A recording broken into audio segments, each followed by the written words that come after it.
제가 잘 못하기 때문에 제가 여기 앉아있어서도 똑같았을 겁니다. 마음만은 뜨겁게 사랑하고 있는 줄 믿습니다. 명절을 맞이해서 이제 먼 길 미리 출타하신 성도들도 있지만 또 이 고향에 찾아오신 여러분도 계신 것 같습니다. 예배 오신 여러분을 예수님의 이름으로 환영합니다. 지난주에 우리는 예수 그리스도에 관한 성경의 가르침에 대해 공부했습니다. 기독교 복음이란 다름이 아니라 우리에게 오신 하나님, 성육신하신 예수 그리스도를 만나는 것이고 그를 아는 것이고 이제 그분을 마음에 모시고 그분과 함께 살아가는 겁니다.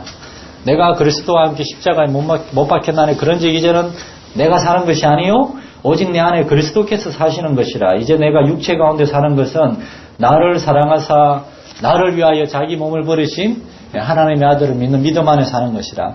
바울의 고백입니다. 여러분 애들 소리 전혀 신경 쓰지 마시기 바랍니다. 예수님이 설교할 때는 더 했습니다. 뭐 닭소리 뭐 소소리 나오고 애들 소리처럼 아름다운 소리는 뭐 감사함으로 이렇게 넘어가시면 됩니다. 이 바울의 이 갈라디아서 2장 20절의 고백을 저와 여러분도 그 의미를 깨닫고 할 수 있어야 됩니다. 그냥 성경 암송 제자 훈련 하면 이 구절 꼭 외우게 하는데 그것 때문이 아니라 그 의미를 알아야 됩니다. 그래서 우리는 예수님에 대해서 많이 알아야 되고 힘써서 알려고 해야 됩니다. 예수를 믿는다고 하면서도 예수님에 대해서 별 관심이 없다면은 뭐 예를 들어 난 당신을 사랑해 그러면서 지나다니는 여자 다 이렇게 막 쫓아다니고 뭡니까? 아니잖아요. 예수님을 좋아한다면 예수님을 알려고 하고 그게 있어야 되는 겁니다. 사복음서는 마태, 마가, 누가, 요한복음은 신약 성경의 절반 이상을 차지하는 겁니다. 이건 전부 다 예수님에 대해서 기록한 겁니다. 그걸 이 저자들은 뭐라고 했는가 하면 복음서라 그랬어요. 복음서. 기쁜 소식이라고.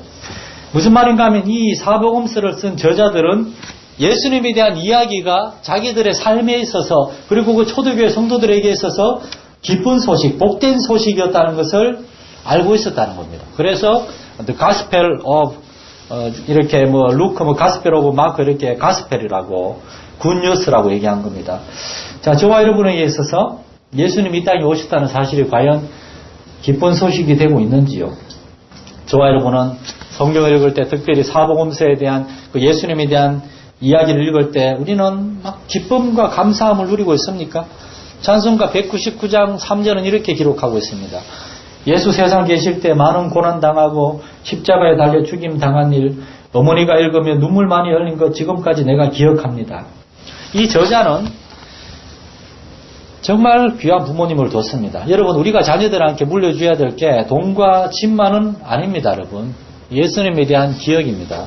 이 저자가 생각할 때 우리 부모님은 내가 어렸을 때 예수님 이야기하면서 그렇게 많이 우셨고 예수님을 뜨겁게 사랑했고 그런 분이었구나. 도대체 예수님이 누구길래 그 기억을 갖고 있었습니다.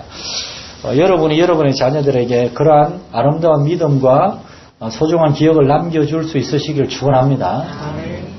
다 컸으면 손자 손녀들 있지 않습니까? 손자 손. 되게 이렇게 우리의 자녀들은 우리보다도 예수님을 대충대충 믿는 경향이 있어요. 오늘날도 사사기의 원리는 동일합니다. 그러니까 할아버지 할머니들이 나서야 됩니다. 내 자식들이 못해주는 거 내가 해줘야지. 그래서 세뇌교육을 시켜야 됩니다. 얘들아, 얘야. 이렇게 할아버지 할머니에겐 귀한 무기가 있잖아요. 용돈이라는. 가지고 애들 이렇게 세뇌교육을 시켜야 됩니다. 기독교 신앙 그래서 우리의 삶 전체를 포함하는 겁니다. 교회 안에서만이 아니라 가정에서, 직장, 여러분의 삶 전체에서 우리는 예수를 믿는다는 것이 드러나야 합니다. 그렇지 않으면 우리는 사실은 연기를 하고 있는 건지도 모릅니다. 무대를 벗어나면 우리는 이거 연기잖아 다른 사람이 됩니다. 우리가 교회를 벗어나면은 다른 데 가면 우리는 이제 다른 사람이 되는 것. 그건 아니 된다는 겁니다. 예수님이 이 땅에서 12제자를 부르시고 그들과 3년간 동행하셨습니다. 그 중에 이제 몇 명의 제자들이 복음서를 썼습니다. 이 제자들은 예수님과 동행하면서 예수님에게 제자 훈련을 받았는데 그들이 가장 기억에 남는 제자 훈련은 뭐였는가 하면은 예수님과 같이 사는 거였습니다. 그래서 예수님이 하나님의 말씀을 설교할 때나 사람들의 병을 고칠 때나 아니면 그들과 동떨어져서 예수님 혼자 있을 때 제자들은 예수님이 뭐하고 사시는지 예수님의 말과 행동과 예수님의 삶의 모습을 꼼꼼하게 지켜봤을 때 그들은 그 예수님에게서 베드로처럼 주는 그리스도시요 살아계신 하나님의 아들입니다. 그리고 베드로의 제자였던 마가는 마가의 다락방이라고 예수님이 최후의 만찬을 했던 그 다락방 그 주인집 아들이었습니다. 그 마가 같은 경우에는 마가복음을 시작할 때 하나님의 아들 예수 그리스도 복음의 시작입니다라고 기록했습니다. 예수님과 같이 살면서 제자들은 예수님에게서 하나님을 보았고 우리에게 오시는 하나님을 보았고 그 하나님은 구약 성경에 나와 있는 거 무섭고 그냥 말 안 들으면 싹 쓸어버리는 그러한 하나님이 아니라 너무나 따뜻하시고 너무나 사랑이 많으시고 제자들이 그 연약함을 막 야고보와 요한이 지난주 주일학교 공부했잖아요. 막 예수님을 받아들이지 않는 마을에 대해서 하늘에 불을 내려가지고 싹 쓸어버리시죠 예수님 그랬을 때 정신 차리라고 내가 영혼을 살리러 왔지 내가 뭐 죽이러 온 거냐고 그렇게 구중하시는 진짜 예수님 그 예수님을 발견한 겁니다. 이제 추석을 맞이해서 많은 성도들이 이제 고향에 가니라고 오늘 예배를 빠져서 오늘 별로 안 나왔을 줄 알았는데 그래도 또 많이 오셨는데 그래서 오늘 우리는 이제 장해오던 성경 교리는 한 주 쉬고 예수님에 대해서 도대체 예수님의 제자들은 예수님이 뭘 보고 예수님이 우리에게 오신 정말 하나님의 기쁜 소식이라고 그렇게 고백을 했는지 그 예수님에 대해서 좀 한번 잠깐 생각해 보려고 합니다. 오늘 우리가 읽었던 누가복음 7장은 예수님이 그 갈릴리의 여러 마을을 다니면서 하나님의 말씀을 전파하시고 사람들의 병과 약한 것을 고쳐주시는 흔히 말하는 갈릴리 사역을 다루고 있는 겁니다. 여기서 예수님은 오늘 본문에 성경에 딱 한 번 등장하는 한 마을에 가셨습니다. 나인성. 11절에 나인이란 성. 성경에 딱 한 번 등장합니다. 여기만 나와요. 그리고 그곳에서 주님은 딱 한 가지 일을 하시고 그 마을을 떠나십니다. 성경에는 이처럼 예수님이 어떤 특별한 말씀이 없이 어떤 한 특별한 지역에 가셔서 거기서 어떤 특별한 한 가지를 행하시고 그곳을 떠나시는 경우가 종종 있습니다. 예를 들어 누가복음 19장에 보면은 예루살렘으로 가다가 여리고를 지나가십니다. 여리고에서 삭개오를 만납니다. 그리고 삭개오 집에서 그날 밤을 머물고 그 다음날 가세요. 요한복음 4장 같은 경우에는 이제 갈릴리에서 예루살렘으로 가다가 사마리아 성을 지나가는데 하고 많은 사마리아 성 중에서도 수가성이라는 사마리아 한 동네에 가셔서 한 사마리아 여인을 만나시고 떠나가십니다. 이렇게 특별한 지역에 가셔서 특별한 한 가지를 하신 걸 볼 때 우리는 예수님이 그 지역에 가신 이유가 뭔지를 미루어 짐작할 수가 있습니다. 오늘 본문 11절은 그 후에 예수께서 나인이란 성으로 가실세라고 되어 있습니다. 그 후에란 말은 그 앞에 1절에서 7장 1절에서 이제 10절까지 얘기를 다루는데 거기에는 예수님이 가버나움이라는 갈릴리 주변의 가장 큰 동네에서 백부장, 한 로마인 백부장의 종의 병을 고쳐준 이야기입니다. 다시 말해서 이 일은 가버나움에서 있었어요. 가버나움에서 그 일을 하신 후에 예수님은 나인이라는 성으로 가신 겁니다. 그런데 나인이라는 성은 가버나움에서 밑으로 40km나 떨어진 지역이에요. 여기서 고성까지예요. 지금이야 차 타고 1시간이면 가지만 2000년 전에 예수님 당시에 40km면은 하루 종일 걸어야 되는 거리입니다. 사람이 천천히 걸으면 하루에 1시간에 4km를 걷고 10시간 종일 걸어야 되는 겁니다. 그리고 나인성은 갈릴리에서 뚝 떨어진 사마리아와 경계에 있는 갈릴리 지역이지만 사실은 갈릴리 지역이라고도 할 수 없는 굉장히 변방이었습니다. 여러분 한번 질문을 드리겠습니다. 과연 예수님은 그냥 그날 우연히 40km나 걸어가서 나인성에 가신 걸까요? 그래서 우연히 나인성에서 한 아줌마를 만난 걸까요? 아니면은 예수님이 가버나움에서 걸어서 하루 종일 40km 되는 나인성까지 가신 것은 그 나인성에서 어떤 한 특별한 일을 행하기 위해 가신 걸까요? 주님이 나인성에 가신 것은 우연히 가신 게 아닙니다. 그 나인성에 있는 어떤 한 사람을 만나기 위해 가신 겁니다. 그 사람은 누구였습니까? 12절에 보면 성문에 가까이 이르실 때 사람들이 한 죽은 자를 메고 나오니 이는 한 어머니의 독자요 그의 어머니는 과부라. 그리고 13절은 이렇게 시작합니다. 주께서 그 과부를 보시고 오라고. 예수님이 가버나움을 떠나서 남쪽 40km 거리에 있는 먼 나인성에 가신 것은 이 과부를 만나기 위함이었습니다. 막 외아들을 잃고 그 아들을 무덤에 묻기 위하여 묘지로 가면서 울고 있는 이 아주머니를 만나기 위해서 가신 겁니다. 오늘 본문에서 우리가 예수님에 대해서 첫 번째로 기억해야 될 메시지는 이겁니다. 우리 주님은 한 사람 한 사람을 돌보시는 일을 하기 위해 이 땅에 오셨다는 겁니다. 하나님의 아들이세요. 온 우주와 천지 만물을 창조하셨습니다. 높고 높은 하나님 그분 자체십니다. 본성상 본질상 하나님이십니다. 그런데 그분이 이 땅에 오신 것은 모든 사람을 두루뭉투르게 이렇게 어떤 사역하기 위한 게 아니라 한 사람 한 사람을 돌보시기 위해서 오신 것을 믿으시기 바랍니다.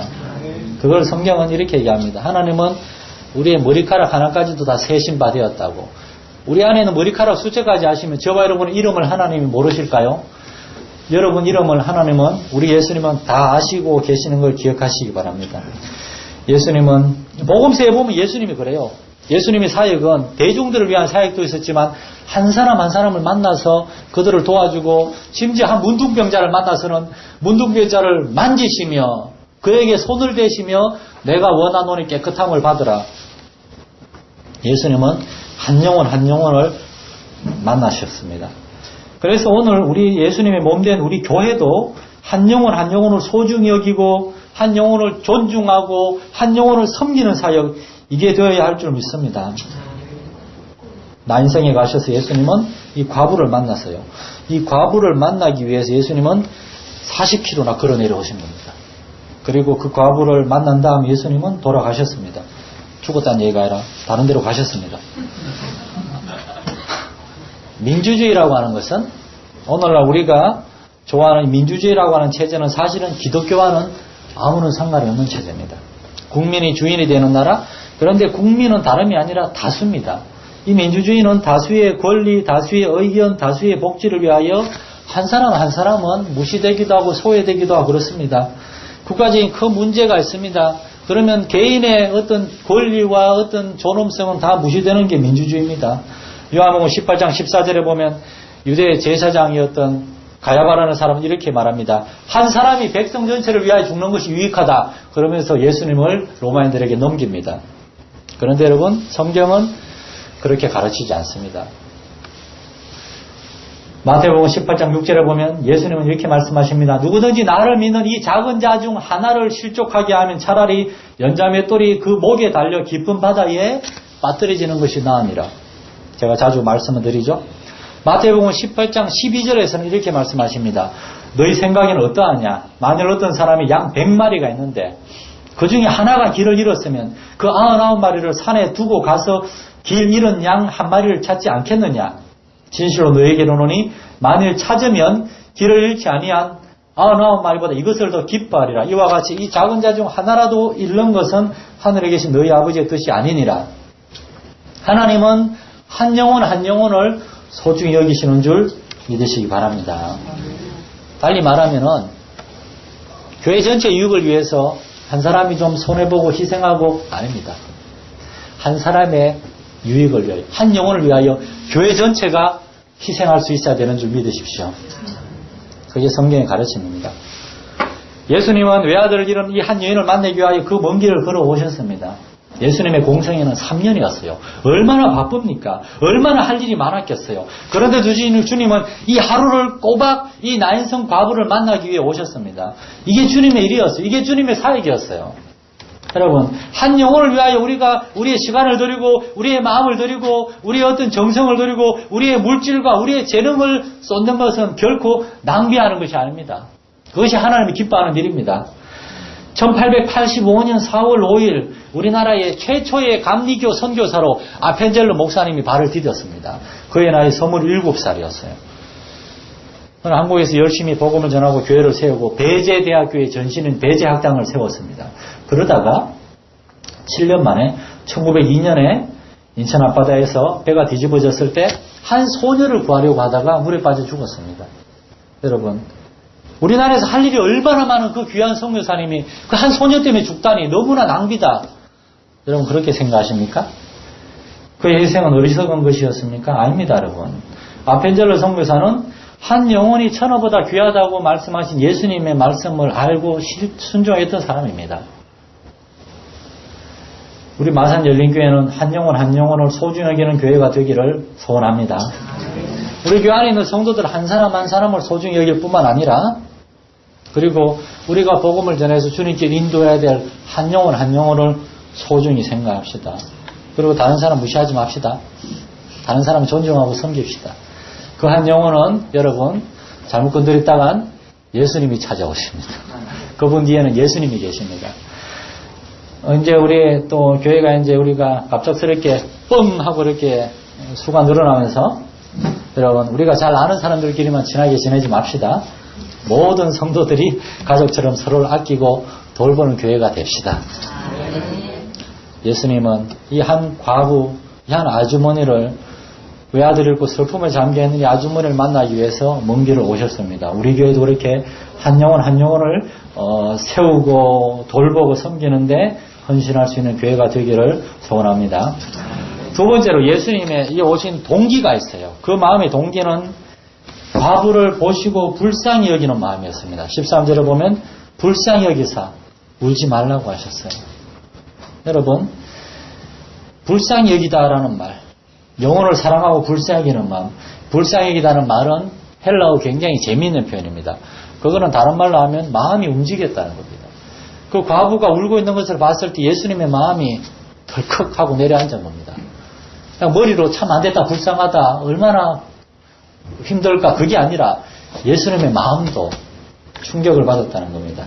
하나님의 아들이신 예수님께서 그 이름도 나와 있지 않은 그 나인성의 한 아주머니의 아들을 잃은 아주머니의 슬픔 때문에 예수님의 마음도 덜컥하고 움직였습니다. 그리고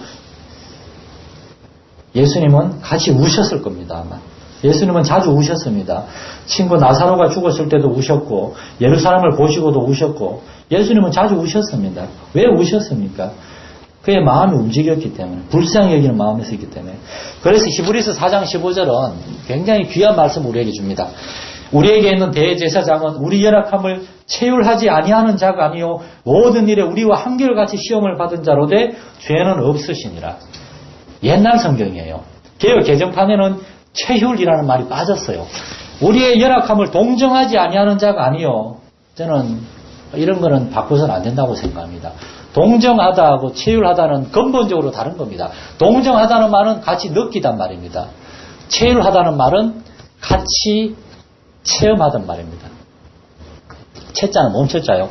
예수님은 우리에게는 대제사장, 우리의 연약함을 그냥 마음으로만 참 안 됐다라고 느끼는 게 아니라 그의 몸이 우리의 고통을 같이 느끼고 우리의 고통 가운데 같이 동참한 거, 그 정도로, 다시 말해서 과부가 아들을 잃었을 때 그 마음은 하나님이 나중에 예수님을 잃었을 때 그 마음으로 똑같이 나타났어요. 여러분이 겪은 어려운 것들 예수님도 똑같이 겪었었고 똑같이 고통을 당하신 줄 믿으시기 바랍니다.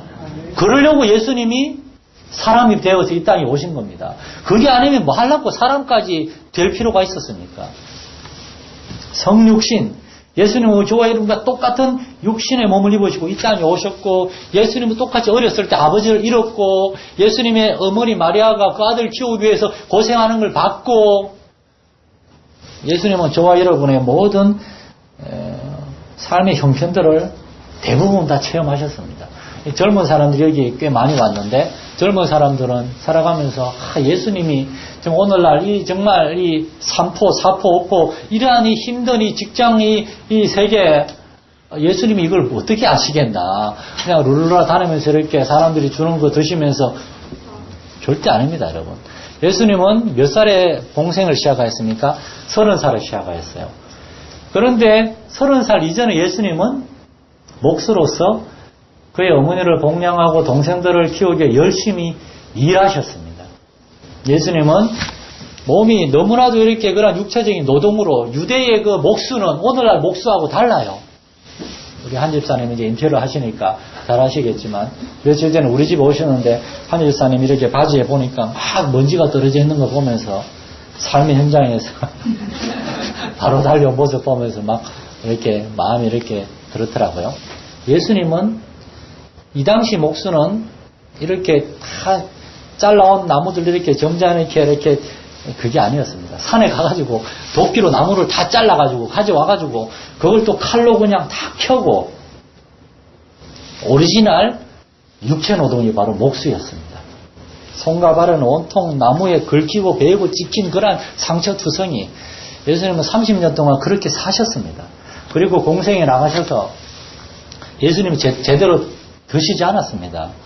어떨 때는 이렇게 먼 길을 가신 다음에 먹을 것이 없어가지고 고픈배를 움켜잡고 잠을 자기도 하고. 예수님은 너무나 우리의 연약함과 고생을 다 하셨습니다. 젊은이들의 그러한 수고와 형편들 예수님이 다 하시는 줄 믿으시기 바랍니다. 예수님은 젊은 예수였습니다. 젊은 예수였고 예수님은 젊을 때 공생에 헌신하셔서 그의 모든 것을 다 하나님을 위해 바치셨습니다. 여러분, 성도의 참된 교제는 예수님처럼 같이 슬퍼하고 같이 우는 데 있음을 기억하시기 바랍니다. 그냥 말로만 위로하는 것이 아니고 예수님처럼 그 사람의 아픔에 우리의 마음이 덜컥하고 동참하면서 같이 울 수 있고 같이 슬퍼할 수 있는 거. 그런데 이거는 억지로가 안 돼요. 아무리 같이 슬퍼하려고 해도 슬픔이 안 느껴지고 눈물이 안 나면 안 되는 겁니다. 그래서 우리는 기도해야 됩니다. 하나님의 사랑이 우리의 마음에 부음받으사 우리도 예수님처럼 같이 슬퍼하고 불쌍히고 같이 울 수 있는, 같이 애통할 수 있는 그러한 마음 저와 여러분에게 충만하시기를 축원합니다. 여러분. 눈을 크게 뜨시고 돌아보시기 바랍니다. 우리가 복음을 전할 때 전도지를 들고 주보를 들고 사람들이 나가서 복음을 전할 수 있죠. 그러나 그것을 넘어서서 우리 주변에 나인성 과부처럼 큰 슬픔과 고통 가운데 어떤 인생의 큰 문제 가운데서 주저앉아 있고 낙담해 있고 쓰러져 있는 사람들 찾아보시기 바랍니다. 부자는 자기 집 문 앞에서 구걸하고 있는, 그리고 병들어 죽어가고 있는 거지 나사로를 보지 못했어요. 저 여러분도 눈을 들어가지고 우리 주변에 그런 사람들이 혹시 있지 않는가? 그리고 그런 사람들을 하나님 우리한테 보내주시면은 그들을 찾아가는 겁니다. 우리의 시간과 마음을 들여서 그들을 찾아가서 같이 슬퍼하고 같이 울어줄 수 있고 그들을 위해 기도해 줄 수 있고 그리고 그들에게 그들의 삶을 변화시킬 수 있는, 삶의 문제를 해결해 줄 수 있는 유일한 한 분 예수님을 소개해 주는 것이 복음 전도인 줄 믿으시기 바랍니다. 그래서 오늘 본문의 세 번째 메시지는 예수님은 같이 슬퍼하고 우는데 그친 것이 아니라 그 과부의 실제적인 문제를 해결해 주셨습니다. 무슨 말인가 하면 죽은 청년을 살려주셨습니다. 청년아, 내가 네게 말하노니 일어나라. Young man, get up. 일어나라는 겁니다. 예수님의 사역은 생명을 살리는 사역이었습니다. 예수님의 사역은 삶을 변화시키는 사역이었습니다. 청년은 살아났고 그 어머니의 삶은 변화됐습니다. 슬픔과 절망의 삶이 완전히 변화되었어요. 이거는 여러분 오직 예수님만이 할 수 있고 예수 그리스도의 복음을 우리가 선포할 때 거기에서만 나타나는 사역인 줄 믿으시기 바랍니다. 라이온스 클럽은 절대 할 수 없습니다. 로타리 클럽은 절대 할 수 없습니다. 오직 예수님만이 할 수 있습니다. 죽어있는 젊은이를 살리고 그 아주머니의 그 깨어진 가정, 아주머니 하나밖에 없는 아들이 죽었으니까 그 가정은 완전히 깨어졌는데 그 가정을 회복시키는 거 예수님이 하신 일입니다. 오늘날 교회가 하나님의 생명의 복음을 전할 때에 하나님이 거기에서 이렇게 역사하십니다. 특별히 저는 예수님의 말씀을 보면서 우리 열린교회가 앞으로 정말이지 당분간 추구해야 될 정말 핵심 전략 중에 하나가 이 두 가지인 것 같아요. 젊은이를 일으키는 사역, 두 번째로는 깨어진 가정을 회복시키는 사역. 오늘날 젊은이들은 난생 과거처럼 육체적으로 죽어있지는 않지만 많은 경우에 그 영혼에 있어서, 그 마음에 있어서, 그 기계에 있어서 죽어있는 젊은이들이 많습니다. 언더우드 선교사님이 우리나라에 올 때 28살이었고 아펜젤러 선교사님이 우리나라에 발을 디딜 때 27이었고 그보다 1년 앞서 1884년에 우리나라에 발을 디뎠던 최초의 의사 선교사, 목사가 아니라서 이제 이분이 인정을 못 받는데 존 헤론 선교사, 의사였습니다. 그는 26살이었습니다. 그리고 5년 뒤에 31살에 그는 한국 최초의 순교한 선교사가 되었어요. 그래서 그분이 서울에 어떤 공동묘지에 모였는데 그 이후에 거기에 선교사 묘지가 되었어요. 그게 양화진 공동묘지입니다. 양화진 공동묘지 제일 처음에 묻힌 게 의사 선교사 존 헤론이었습니다. 그는 26세 우리나라에 와서 31살에 죽었습니다. 100년 전에 미국과 캐나다, 영국 선교사들은 20대에 그렇게 하나님 앞에 삶을 드릴 수가 있었어요. 1956년에 남아프리카가 아니고 남아메리카, 에콰도르라는 나라에 가서 20대 후반 29살에 인디언들이 창에 맞아 숨을 거둔 짐 엘리엇과 다른 4명의 선교사, 이들은 한 명을 빼고 전부 다 20대였습니다. 옛날에 우리 주의 젊은이들은 이렇게 20대 젊을 때부터 하나님 나라를 위하여 정말 삶을 드릴 수 있는 믿음과 기계가 있었습니다. 오늘 우리 열린교회 오늘 예배한 참여 우리 젊은이들이 하나님의 놀라우신 은혜와 사랑을 깊이 깨닫고 젊을 때부터 하나님 나라와 그 의를 위해 헌신할 수 있기를 축원합니다. 믿음의 젊은이들이 되고, 믿음으로 삶을 들을 때 하나님은 여러분한테 오케이 신학교로 가라 라고 하지 않습니다. 여러분 걱정을 하지 마세요. 지금도 목사는 충분해요. 하나님은 여러분을 직장으로 보내십니다. 가정으로 보내십니다. 세상으로 보내십니다. 거기에서 영적으로 도덕적으로 깨어나서 하나님의 그 생명을 살리시고 우리의 영혼을 회복시키시는, 우리에게 응답하시는, 우리의 영혼과 우리의 삶을 주관하고 다스리시는 하나님을 알고 경험한 여러분을 통하여 그 도덕적으로 영적으로 여러 가지 면에서 아주 세상의 모든 그냥 죄로 물들어 있는 그러한 젊은이들 가운데 하나님 섬기는 거룩하고 복된 젊은이의 삶이 무엇인지를 여러분을 통해서 하나님이 보여주시는 줄 믿으시기 바랍니다. 15절은 말합니다. 죽었던 자가 일어나 앉고 말도 하거늘 예수께서 그를 어머니에게 주시니, 주님은 청년을 다시 살리셨고 그 어머니에게 돌려주셨습니다. 그 가정을 회복시켜 주셨습니다. 또한 오늘날 우리 열린교회가 감당해야 될 사역이 바로 이러한 사역인 줄 기억하시기 바랍니다. 영혼을 살려서 그 영혼이 살아났을 때 가정이 참된 회복이 있습니다. 여러분 예수를 믿지 않고는 가정은 결코 화목할 수 없는 줄, 이런 걸 믿으면 안 되고, 예수를 믿지 않고는 가정은 결코 하나가 될 수 없습니다. 회복할 수 없습니다. 믿음 안에서 우리 열린교회 참여한 모든 성도들의 가정이 예수 믿는 가정, 예수 안에서 하나된 가정 되시기를 축원합니다. 예수님이 이를 위해 오셨고 우리 교회가 추구해야 될 사역이 이러한 사역입니다. 이제 좀 있으면 여러분은 이제 아마 여러분의 고향으로 떠나는 분들이 많이 계실 겁니다. 일부러 주일을 마치고 떠나려고 오늘 교통체증이 한가운데 여러분 자신을 던지신 여러분을 가는 길에 정말 차가 뻥 뚫릴 수 있도록 제가 기도 많이 하겠습니다. 이제 고향에 가시면 여러분은 믿지 않는 식구들, 믿지 않는 친지들도 많이 만날 겁니다. 아마 그분들은 오늘 특별히 온 사람들 모를 겁니다. 아니 좀 진작에 어제나 그저께나 오지 오늘 제일 막힐 때 왔어. 그 교회 뭐 중요하다고 분명히 이렇게 여러분의 마음을 긁으려고 할 것입니다. 인내하시기 바랍니다. 참으시기 바랍니다. 그때 여러분은 하나님이 다 이럴 줄 알고 나를 준비시켰다. 거기 여러분은 하나님이 은혜 주셔서 내가 정말 오늘 예배 안 들었으면 오늘 당신하고 나하고 한판 떴다고 내가 은혜 받고 왔기 때문에 내가 참는 줄 알라고 참고 정말 열심히 봉사하시기 바랍니다. 오늘 예수님의 사역을 통하여 우리는 예수님의 제자들이 왜 예수님의 생애에 대해서 복음이라고 그랬는지, 기쁜 소식이라고 그랬는지 우리는 한 사건을 봤을 뿐입니다. 이 복음서 전체가 예수님의 이러한 이야기를 다루고 있습니다. 여러분에게 이 복음서에 나와 있는 예수님을 더 깊이 알기 위해서 시간을 들여 말씀을 읽고 묵상하고 기도하고 예수님 은혜와 사랑으로 여러분의 마음이 예수님을 더욱더 깊이 알고 그 은혜와 사랑이 여러분 마음에 부어져서 예수님 닮은 사람이 되게 해달라고 기도할 수 있는 여러분 되시기를 소원합니다. 이것이 우리가 예수님을 섬기는 정말이지 삶의 과정이 되어야 되겠고, 이러한 여러분 한 사람 한 사람과 이러한 우리 교회 공동체를 통하여 이제 예수님은 2000년 전에만이 아니라 바로 오늘 이 시간에도 동일하게 역사하실 것입니다.